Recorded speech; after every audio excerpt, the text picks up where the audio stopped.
Hi అండి. ఎలా ఉన్నారు అందరూ? ఏం చేస్తున్నారు? బాగున్నారా? నేనైతే చాలా బాగున్నానండి. మీరు కూడా బాగున్నారని, బాగుండాలని మనస్ఫూర్తిగా కోరుకుంటున్నాను.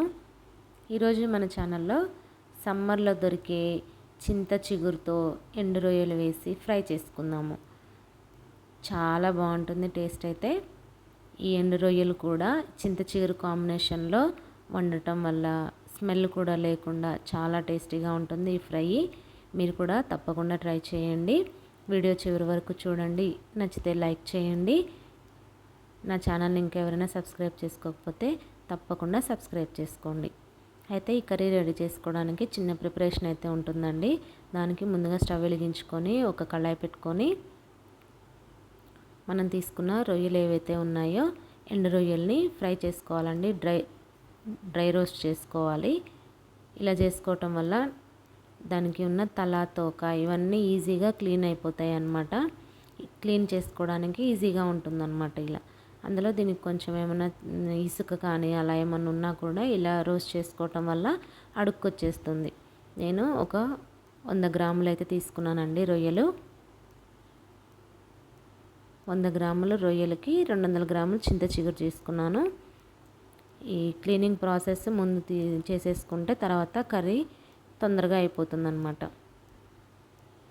అలా మధ్య మధ్యలో కలుపుతూ అడుగు రానియకుండా, మాడకుండా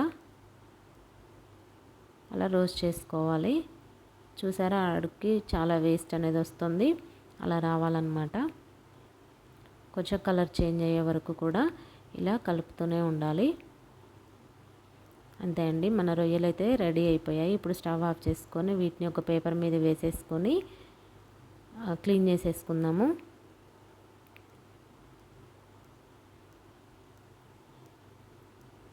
కొంచెం వేడిగా ఉన్నప్పుడే వీటిని క్లీన్ చేసుకోవాలన్నమాట. వీడియోలో చూపిస్తున్న విధంగా తల, తోక అంతా తీసేసుకోవాలన్నమాట. అలా క్లీన్ చేసుకున్న తర్వాత వీటిని పక్కన పెట్టేసుకొని చింత చిగురు కూడా క్లీన్ చేసేసుకుందామండి. 200 గ్రామ్స్ చింత చిగురు అని చెప్పాను కదా, దీంట్లో ఉన్న కాడలు అవన్నీ తీసేసుకొని దీన్ని కూడా క్లీన్ చేసుకొని పక్కన పెట్టేసుకుందాము.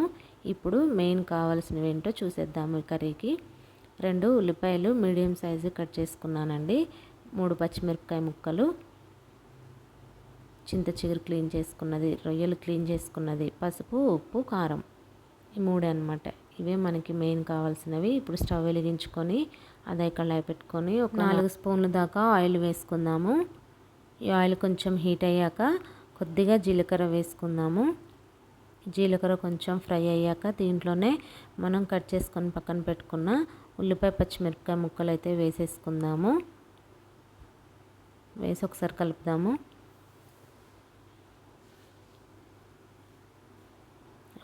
కర్రీ అయితే చాలా బాగుంటుందండి.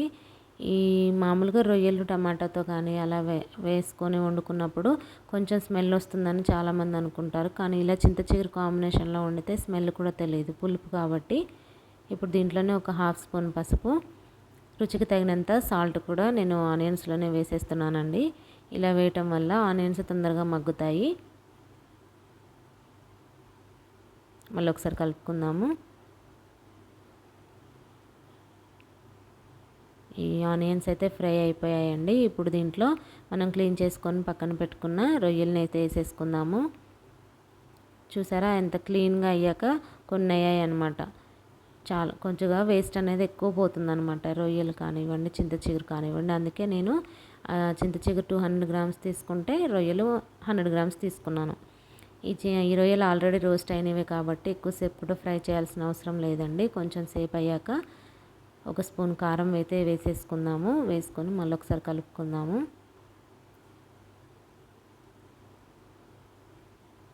కొంచెం అట్లా ఆయిల్ పైన తేలుతుందనగా మనం క్లీన్ చేసుకొని పక్కన పెట్టుకున్న చింత చిగురు కూడా వేసేసుకుందాము. చింత చిగురు వేసాక మళ్ళీ ఒకసారి కలుపుకొని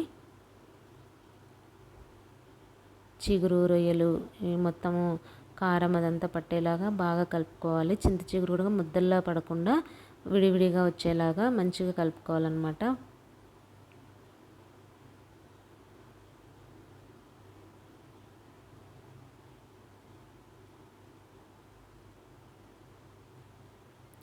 చూసారు కదండి, చాలా ఈజీ అన్నమాట. చాలా తొందరగా కూడా అయిపోతుంది కర్రీ. వంట రాని వాళ్ళు కూడా ఈజీగా చేసేసుకోవచ్చు. పెద్ద ప్రాసెస్ ఏం లేదు. పెద్దగా దీంట్లో కావాల్సిన పదార్థాలు కూడా ఎక్కువ లేవన్నమాట. అన్నీ మనకి దొరికేవే అన్నమాట ఈజీగా. టేస్ట్ కూడా చాలా బాగుంటుంది. మనం రైస్లో తినచ్చు, లేదా చపాతీల్లో కూడా తినచ్చు ఈ కర్రీని. ఇలా మధ్య మధ్యలో కలుపుకుంటూ ఒక 5 to 10 minutes ఫ్రై చేసుకుంటే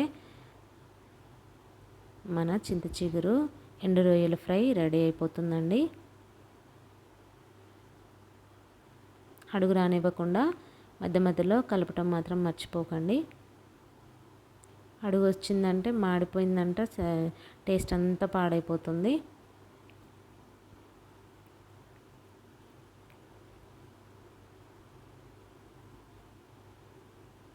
మధ్య మధ్యలో కలుపుకుంటూ ఉండాలి. చూసారు కదా, మన కర్రీ రెడీ అయిపోయిందండి. చూడండి, అలా ఫ్రై అవ్వాలన్నమాట. అంతేనండి, చాలా ఈజీ ప్రాసెస్. మీరు కూడా తప్పకుండా ట్రై చేయండి. ఎలా ఉందో నాకు కామెంట్ పెట్టండి. మళ్ళీ నెక్స్ట్ వీడియోతో మళ్ళీ కలుద్దాము. అంతవరకు బాయ్.